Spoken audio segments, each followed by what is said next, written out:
Okay, well, my time says 11:35, so I'll go ahead and get started.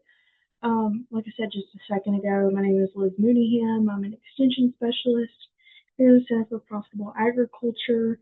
Um, Elena is out and about today, so you've got me.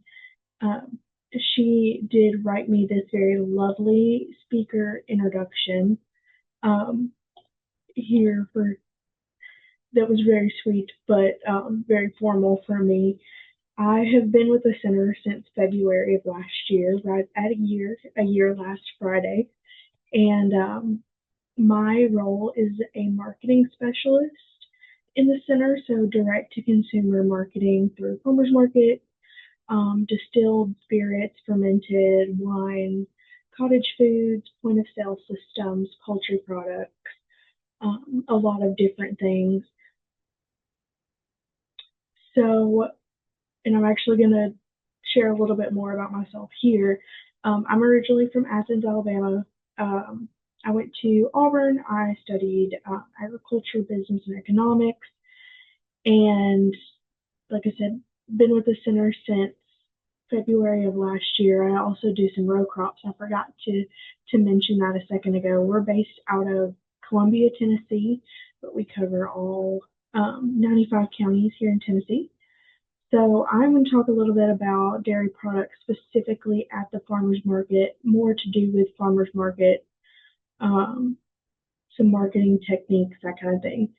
If you have any kind of questions for me, please feel free to put them in the chat. I will address them as they come up. With it just being a one-man show today, it might take me a second to see it. If I do, I'm sorry, but I will check periodically. So just as a disclaimer, this presentation is purely educational. If I mention a few different services, websites, things, that's not an endorsement of any kind. It's just something that I personally use. This presentation is about pasteurized dairy products only, not raw milk. In Tennessee, dairy products sold for human consumption must come from a licensed and inspected dairy. It's not legal to sell milk that has been stovetop pasteurized. And later on, we'll talk about this a little bit more, but something that didn't really fit in any good place in here, but I wanted to tell you was that if you go to a farmer's market and sell your dairy products with the intent to be consumed immediately, you will require a farmer's market food unit permit from the Tennessee Department of Health. And so what that means is if you sell ice cream by the scoop, for example, that would be intended to be consumed immediately, right?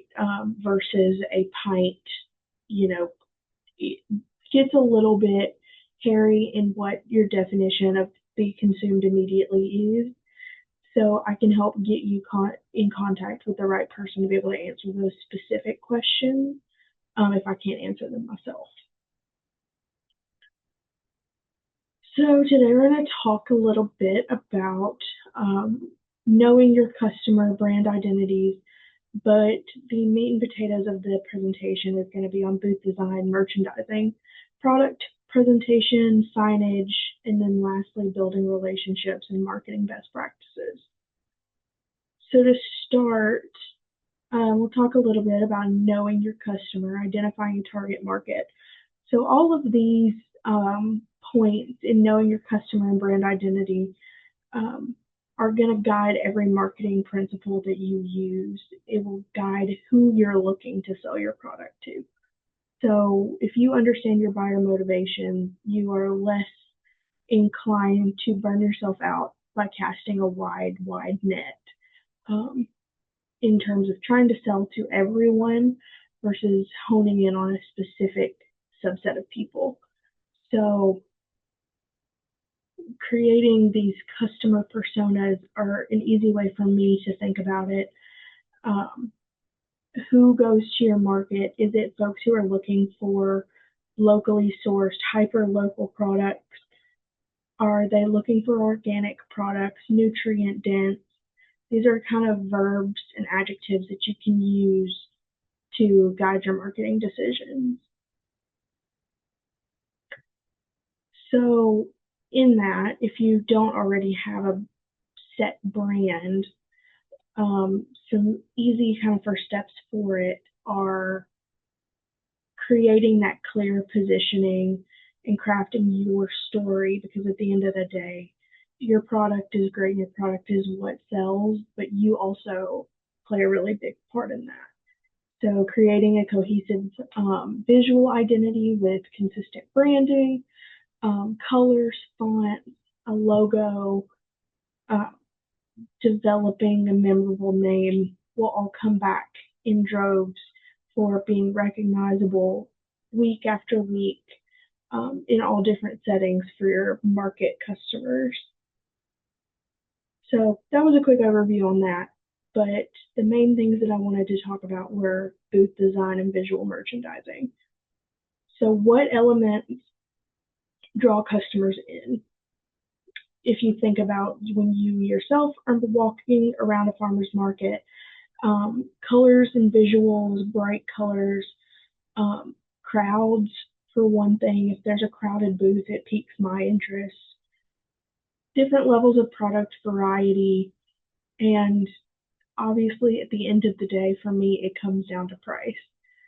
So all of these things go together to create this draw for customers. However, the most, I think, important selling point is you.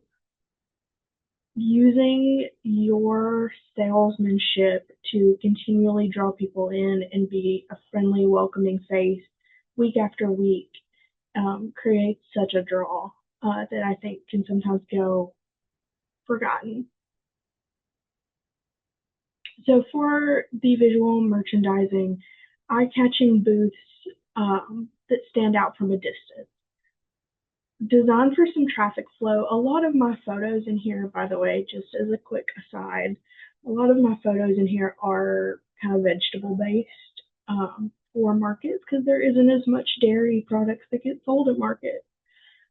So forgive me, a lot of these are or vegetable focused instead of dairy focused.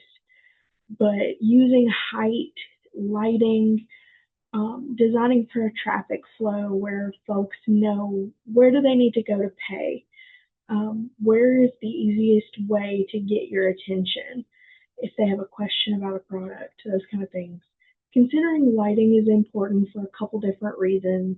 One, if you are creating a space in your booth where a customer's going to look and the way that the sun is coming up, it just completely shines right in their face and you can't see anything. Lighting is important also for, especially with dairy products that need to be kept at a certain temperature. It gets really, really hot in the summer. Creating more heat than is necessary can be really difficult to get keep your products at the correct cold temperature. So to plan your booth, one, to take a list of what you're selling. Create a very detailed inventory, I think is very important. Creating a list of the display materials that you have to work with. So whether that be a tablecloth, basket, what are you using to kind of make everything look fuller, more intriguing to the eye, flowers, extra decorations, and you can kind of just use it to start playing around with what you want it to look like. Sketching a rough idea of what you want it to look like. I love a collage. I love to create a vibe as inspiration for what I'm looking for, especially if you need to shop for it, to have kind of a cohesive idea so you don't get home and realize none of your things kind of match each other. I love Canva. I also love Pinterest for things like that. It's also a really great, and I'll get to this in a second, I see my slides, but it's also a really great opportunity for social media to get good inspiration on booths to see what else other people are doing, not to copy, but to simply spark your creativity. Um, so when you go to plan, if you are not already setting up a mock display before the season starts, I highly encourage you do so. The opening market day at 6 in the morning is not the time to discover that nothing fits on your table right and your table's broken and oh by the way there's a giant rip in your tablecloth. That's not the time. Everybody's already stressed. So set up a mock display, make sure everything's ready to go, especially if you have some help in the morning.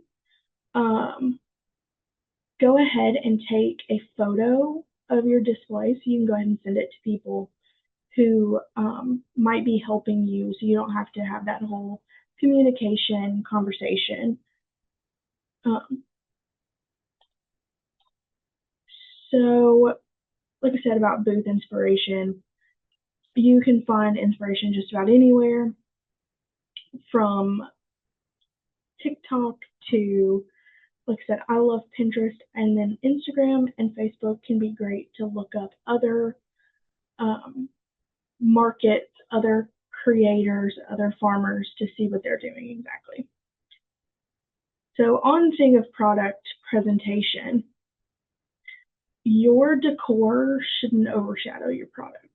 There are tools used to complement your product, but and enhance it and make it look gorgeous, but not overwhelm. So I thought this was a really great example of this, and I'm gonna blow this photo up a little bit more and show you. I'm gonna turn my little cursor back on so you can see what I'm pointing at. Again, all vegetable focused, and I'm so sorry about that. But it's a little bit hard to see here what exactly is for sale. There's a lot going on. Um, we've got flowers. Maybe I can buy these flowers. I'm not really sure. Um, they also have product on the ground, which I would not recommend. Um, and I personally don't want to buy vegetables that have been sitting on the ground by people's shoes all day.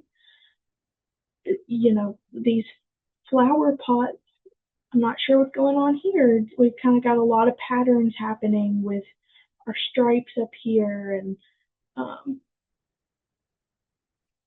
and pattern and gingham down here and wood, and there's just kind of a lot going on here. So keep it simple to a point. Um, I love the use of these baskets.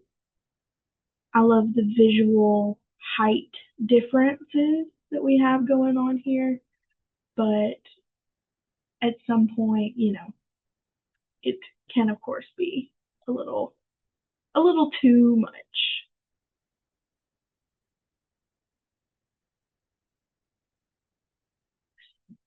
So having some, I see that's something in the Q and A.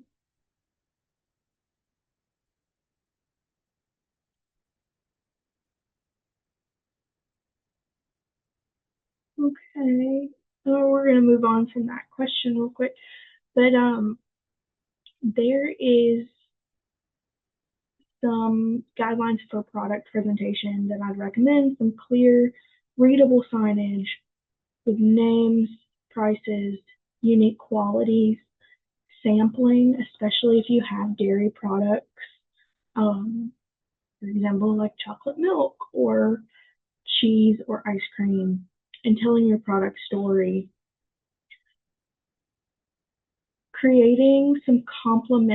Placing complementary products together could be effective. For example, a charcuterie kit, or if you have the perfect mac and cheese bundle where all you need is the macaroni.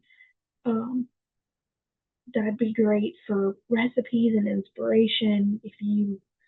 If your cheese is perfect with uh, cheddar and a Gruyere and a white cheddar together make the perfect mac and cheese. You know, giving folks a little bit of inspiration on that. Again, a little more on effective signage. Do your customers know what kind of payment you accept without having to talk to someone. For me personally, and this could be my generation totally, but do if I don't know exactly that you accept a Venmo, I never have cash on me, or hardly ever. I don't know. I don't want to get to the checkout point and say, "Oh, we only accept cash," and the awkwardness of having to say, "Oh, sorry, never mind." Um, so try to make that clear to people. If you can, little signs like this are very effective. Resist the urge on your signage to say everything. Um, it can get a little overwhelming. Again, like I said just a second ago, is to keep it simple. Um, make your booth easy to spot from afar with consistent branding. If you can be in the same place week after week at the market, that's great. People know where to find you. Large, easy to read, above head signage. I'll get into this in a second. I found a really great example of this, so I'll get into it. Um, but overall, just to be consistent, using easy to read colors and fonts. So this is another kind of example that I had a little bit maybe of feedback on. This signage, in theory, it's a bright color. It's but at the end of the day, it's really, really difficult. It's really, really difficult to read. So, I mean, like I said, this photo was taken probably a couple feet away, and handwriting is hard to read, but especially the price is really hard to read. So, as much as you can, be mindful of that. Okay, so a lot going on this slide, so bear with me. But this is a dairy, a creamery who sells at farmers markets, and I had a lot of things that I loved about their setup, so I wanted to walk through it real quick. Um, First of all, they have got over the head signage right here, and they've got tablecloth signage. So this is great. I see the tablecloth signage a lot. I don't see as much overhead. And the reason that that might be important for you is if you've got people who are coming up to your booth and standing right here, all of a sudden your branding is covered up and more people can't see you. So I loved that they had this custom pop-up tent. And if I can go back real fast to another slide where those can be kind of inaccessible, I'll go back to this slide. This is also a really great option. These kind of vinyl banners.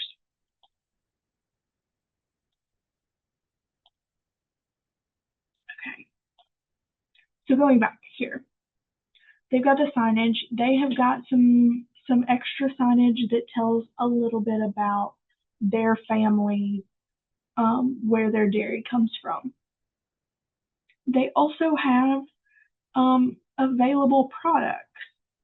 And what I like about this in particular over maybe just a list is you get to see the sizes that are offered.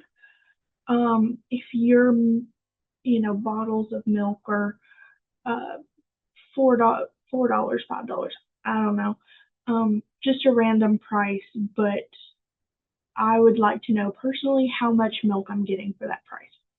So having these available to view is really awesome. The one thing I don't see on this in particular that we've talked about before is a price list.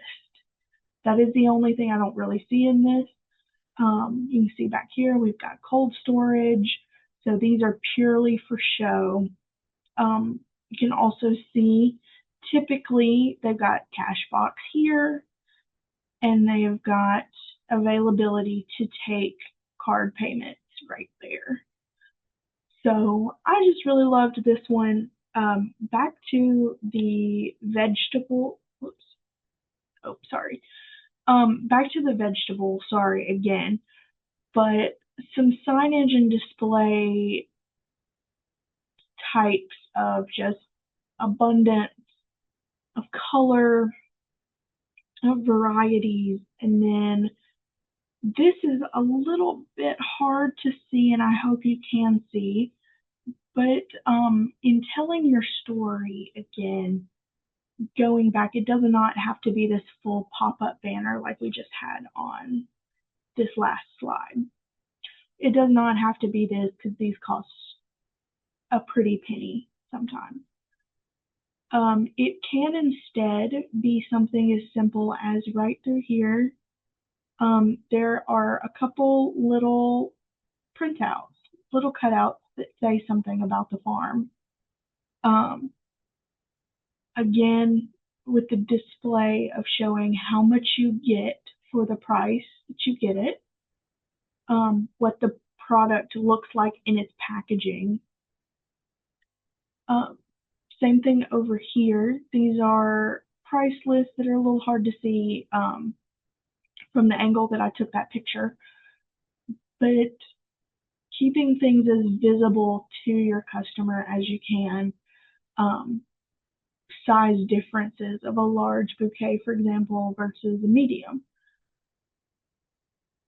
Keeping communication steady as you talk about price differences. Here's a couple more. It's not a farmer's market, but I have to show a Trader Joe's signage, y'all. I'm obsessed with their signage. They're fantastic. I want to be able to write like this. But they usually can hit the nail on the head really well with colorful signage that is still easy to read. Even this bright green, which I typically wouldn't be able to read personally, is still pretty easy to read. And this one I thought was a great alternative to this one that we just talked about a second ago, versus this right here. So kind of the same vibe that we've got in our signage, but at the same time it looks completely different. And it's a lot easier to read. They are already portioned out in how they would be sold. So again, you're very clear on the value that you are giving the customer for the price.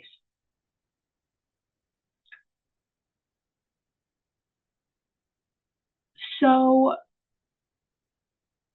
in going kind of switching gears to another topic, the market toolbox, if you don't already have one, highly recommend that you make one. Some of this is veggie focused, but bags, change, scales, whatever you need, some just in case items.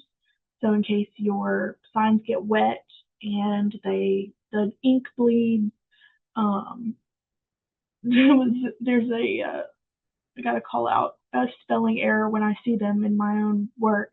Some tape, some markers, pens, things that you might need for your record keeping, chargers, that kind of stuff. My number one thing that I see that maybe a little bit of a pet peeve of mine, when I'm at farmers market, is a wrinkled tablecloth. So if you have the extra second to throw some wrinkle spray in your toolbox, I would highly recommend. Sometimes it's humid enough outside here in Tennessee that it's going to steam itself, but sometimes not.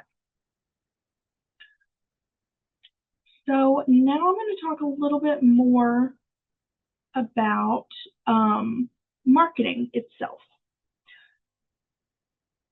So building relationships in your community, I think farmers markets are an excellent place to do this if you are looking to grow your customer base. I know with dairies, a lot of times we sell in more specific avenues than other kind of producers do. but farmers market might be a really great opportunity for this. So remembering your regular customers by name, communicating authentically about your practices and also about the value of your product. Like we said, keeping clear communications about what someone's getting for that price. Sharing recipes and usage ideas for your product, going back to your charcuterie kits or mac and cheese recipes. Um, Loyalty programs, consider that, some return customer discounts, and being friendly and engaged, making eye contact, talking to people, seeing if they have questions, um, can really go a long way. It's cheaper to keep your current customers than to go find new ones. As far as digital marketing, if you don't already have a social media presence and you want to create one, send me a message. We can work through it together. Um, a lot of the social medias, the one thing that I would change about a lot of social medias is a little more visualization on the insider look at your farm. Um, it can get, as a consumer, anyways, and this is just me talking about my own experience. As a consumer, it gets a little tiring when every post from a business is buy this, this is going to be on sale, this is going to be on sale. As a consumer, that message kind of gets a little bit old. So try some just behind the scenes. You know, you've got a barn cat that's doing something really cute. How your pasteurization process looks. If you're making ice cream that day, what does that look like? If you're making soaps or lotion, what is the process? I think a lot of your more loyal customers are really interested to learn that side of your business as well. Collaborate as you can with other farms and your market organizers, and be consistent with posts and stories. If I have seen one different tip on how often to post on social media, I've seen 1,000 different answers for that question of posting 3 times a week, Monday, Wednesday, Friday at 2 p.m. Or don't post at this time or post this many times. I think the algorithms in general like consistency over very specifics. So if you can't wrap your mind around posting for 5 days a week, that's totally fine. Just, don't burn yourself out, because at the end of the day, it happens so fast to burn yourself out. Also, while I'm on the topic of that, if you are not using apps like Meta Business Suite, things to schedule, bulk create your posts. So with Meta Business Suite, if you're not familiar, you can schedule your posts. So for something that I do personally, I go in 2 weeks at a time and schedule posts for the next 2 weeks. So that way I don't have to be on my phone at a specific time. I don't have to make sure that something is going to get done. I can just set aside an hour or two just to do it. And this is kind of just me harping on the same thing again. Sharing your process, doing special promotions. If you come to the market and say that you saw this Instagram story, you can get a free piece of cheese. I don't know, some kind of those little, you can get 20% off, or doing special promotions to get people to the market and get people to buy your products is a fun avenue incentive. So with e-commerce, with social media, and I'm a numbers person in particular, if we are making marketing changes and we're not measuring to see if they're working, I don't think it's worth making the effort to change. So what I mean by that is if we are taking the time out of your day to post consistently or to spend money on signage or um, even just to go to the market in general where you haven't, measuring success, if you're not measuring how it's going, you can't make changes and pivot um, to maybe doing something that is more worth your time. If you have a particular product that's not selling, for example, why let it keep taking up space in your cold storage? Or why not, half the price and see if you can move that inventory?